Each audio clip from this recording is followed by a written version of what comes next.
आहे त्याला दगड तर मारणारच ना. मी काय आता त्यांना ते त्यांनी जाणून घेतलं पाहिजे. म्हणून त्याचे ह्या लोकांना एकमेव संजय शिरसाट दिसतोय. काही आरोप करतील, बेछूट आरोप करतील, मग त्याच्यावर काहीतरी बातम्या चालतील. स्वतःला हेडलाईनमध्ये आणण्यासाठी हे संजय शिरसाट आरोप करतात आणि मला त्याच्याने काही फरक पडत नाही.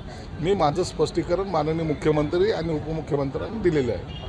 पहिल्यांदा त्यावेळेस मुख्यमंत्र्यांनी पण तुमची पाठराखण केली आहे सगळ्या बाबतीत. तुमच्याकडे जर असले काही कागदपत्र आरोपांचे तर मग आम्हाला आणून द्या, नुसते आरोप करू नका असं मुख्यमंत्रीही म्हणाले.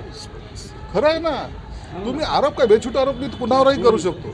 यांनी 1000 कोटीचा घोटाळा केला, त्यांनी 100,000 कोटीचा घोटाळा केला. तुम्ही काहीतरी पुरावे दिले पाहिजे. कोणता तरी दलाल तुमच्याकडे येतो आणि तो यांना पैसे, जो मूळ माल प्लॉटधारक त्यांना पैसे मागतो, तो द्यायला नकार देतो आणि त्याच्यानंतर तुम्ही त्याची बाजू घेऊन जर बोलत असाल तर हे बरोबर नाही आहे. आणि म्हणून मग त्या कॅटेगरीमध्ये आपण जायचं का नाही जायचं हे त्यांनी ठरवलं पाहिजे. महायुतीबाबत एक प्रश्न विचारतो. रायगडच्या पालकमंत्री पदाचा वाद सुरूच आहे. त्यात आता नाशिकचा पालकमंत्री म्हणून छगन भुजबळ यांचं नाव पुढे आलं तर माझा विरोध असेल असं भाजपचे आमदार सुहास कांदे म्हणतात.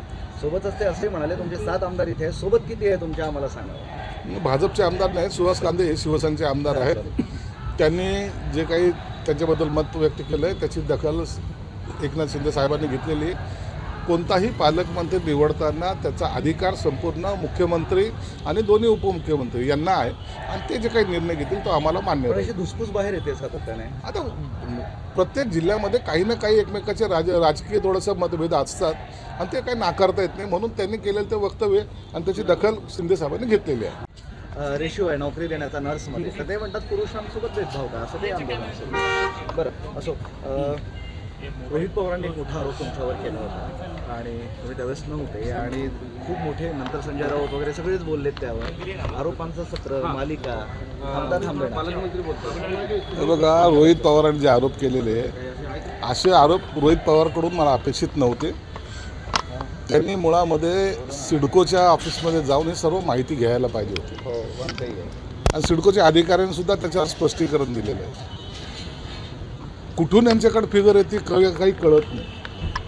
5,000 कोटी, मग त्याच्यावर कडी, मग ते महाभाग जे दुसरे ते 50,000 कोटी. हे काय कोटी म्हणजे त्यांना काही वाटतच नाही.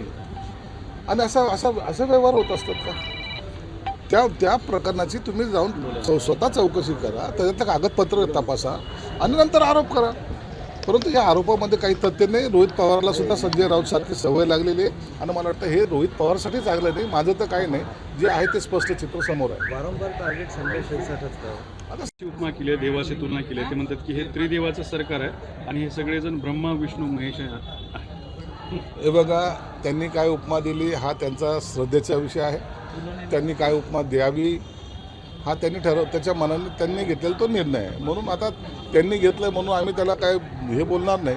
तो त्यांच्याबद्दल असलेला आदरभाव आहे. ब्रह्मा विष्णू महेश तो आदरभाव आहे. मी त्यांना देवाची उपमा देणार नाही, परंतु त्यांच्याबद्दलचा त्यांनी आदरभाव व्यक्त केलेला आहे. गणेश नाईक म्हणाले की ठाणे महापालिकेमध्ये कुणी काही करू, भाजपचाच महापौर बसणार. तो त्यांचा आत्मविश्वास आहे. निवडणूक होती त्या टायमाला ते चित्र समोर येईल. तुमची परिस्थिती काय ठाण्यामध्ये शिवसेनेचाच भगवा फडकणार आणि ते महायुतीचा म्हणून फडकणार. आम्हाला जाणून म्हणाले आठवड्यामध्ये मोठं नुकसान शेतकऱ्यांचं झालं. 28 तारखेनंतर त्याच्यावर निर्णय घेऊ. दुसरा एक विषय इथल्या प्रभाग रचनेचा, की गंभीर त्रुटी प्रभाग रचनेमध्ये आल्यात आणि ते पुन्हा सादर करावं लागतं. अधिकारी आणि कर्मचारी आपल्या बेबंदीशाहीपणा दाखवला असा आरोप होतो. हे बघा, निवडणूक आयोगाकडे जेव्हा शासनाकडे आता सादर केलेलं आहे, निवडणूक आयोगाला त्याची दिलेली आहे. निवडणूक आयोगाने सुद्धा त्यांचा एक प्रतिनिधी या ठिकाणी नेमलेला आहे. जर काही चुका झाल्या असेल तर त्याला प्रशासन जबाबदार राहणार आहे आणि प्रशासनावर जर अशा चुका गंभीर आढळल्या तर निवडणूक आयोग त्यांच्यावर कारवाई सुद्धा करेल.